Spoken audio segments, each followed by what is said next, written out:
So we're setting diamonds today. You're gonna watch me do this. Then we're setting a couple more here. So what I'm using right now is a, what they call a setting burr. It's like a triangle cutting burr. A burr is like just a steel cutter, a really small one that fits the similar size as a diamond would be. It's not quite exact, but it's exact enough to where I don't have to do as much work if I were to use like multiple other types of cutters. But this is like ideal for setting any diamond. But I still use other cutter shapes like round burrs and triangle burrs, cone burrs, inverted cone burrs. Well, this one's almost there. Like I was able to kind of snap it in almost.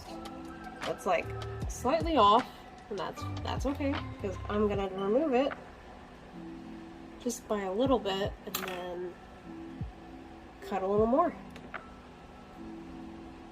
So basically I have to like just kind of feel for it and just keep adjusting until it's level.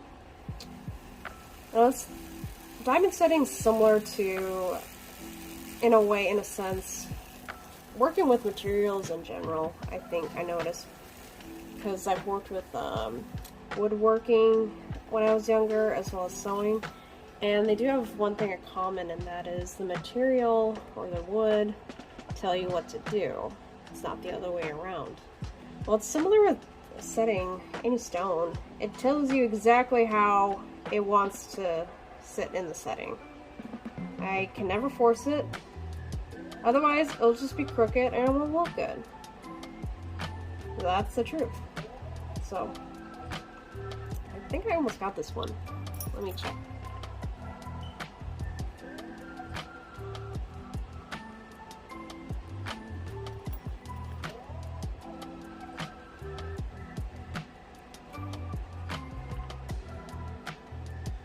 It could go a little bit lower. But yeah, this is one of those jobs that's extremely precise, and it has to be. But there's no like shortcuts really. At least that's how I try to look at it.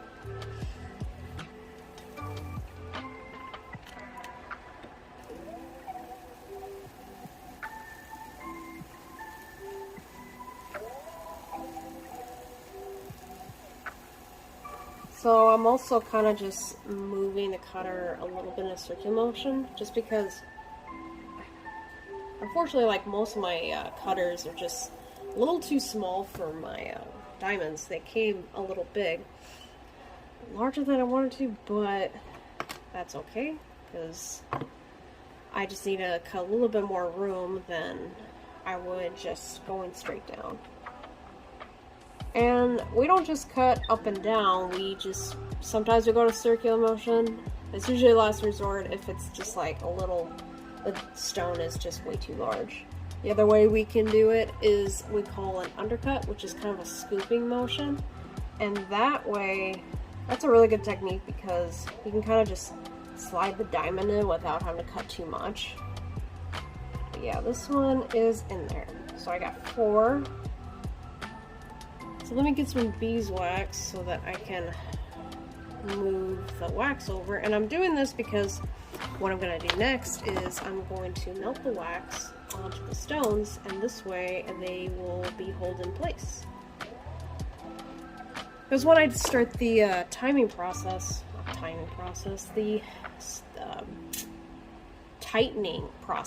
is what I meant to say.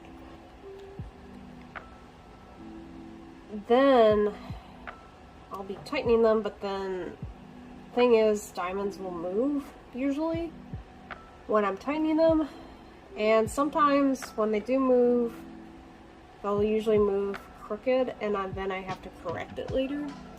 So this way I can just tighten it and without them moving too much.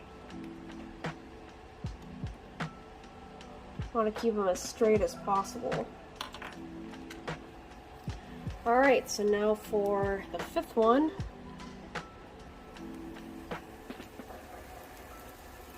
So once I do this last one, I'm going to stop right here, and then I'm going to continue on to the smaller size diamonds.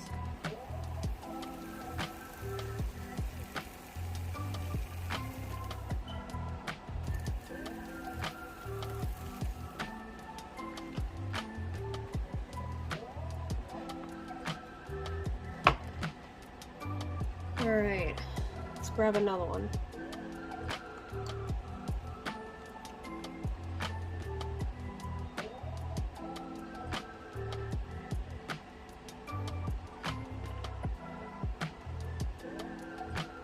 Now, will it fit? I hope so, but I don't think it will. I really doubt that I cut enough, but I always check just in case. Yeah.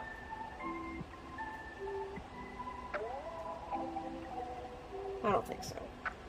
Does not look like it, so I'm going to remove it. And I'm going to continue to cut.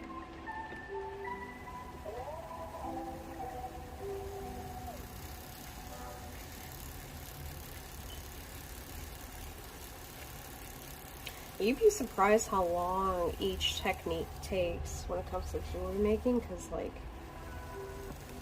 oh goodness, several techniques combined together for projects can take hours.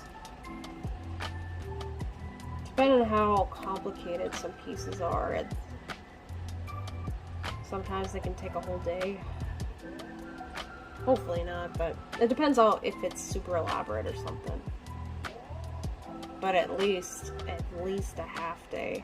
Alright, let's see if it fit. It felt like it. Let's see. I know it's kind of hard to tell, but... So I have what they call a loop. It's like a little magnifying glass that jewelers use. So let's take a look. I can use a little bit more room. Well, I almost got it.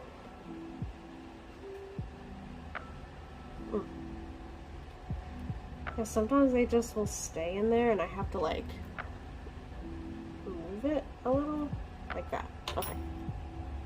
So I gotta just shift just a little bit so that I can just lift it out with ease.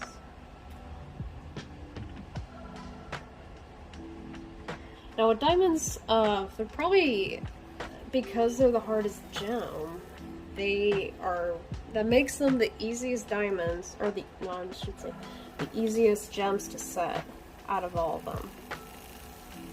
Because they're so hard, you can be a little bit more aggressive with them, and they can handle it.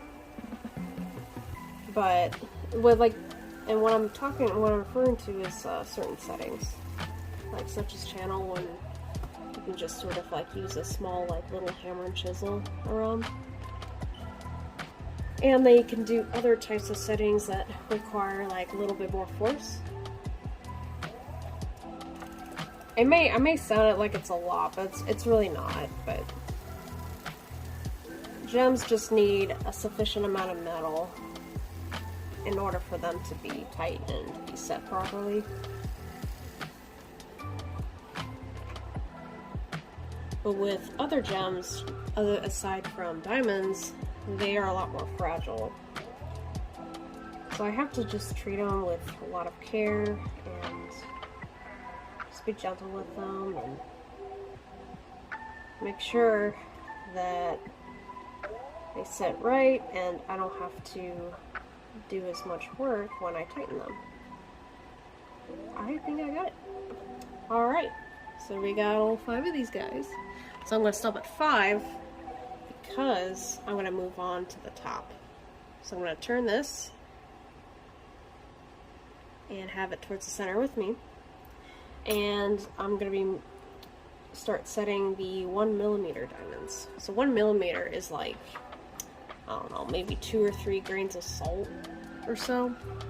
So it's like, how small is a 1mm? Almost, it's like this size. Just very small. It's one of the actually smallest gems, that they're smallest cuts, I should say, that they are able to make for gems for the most part.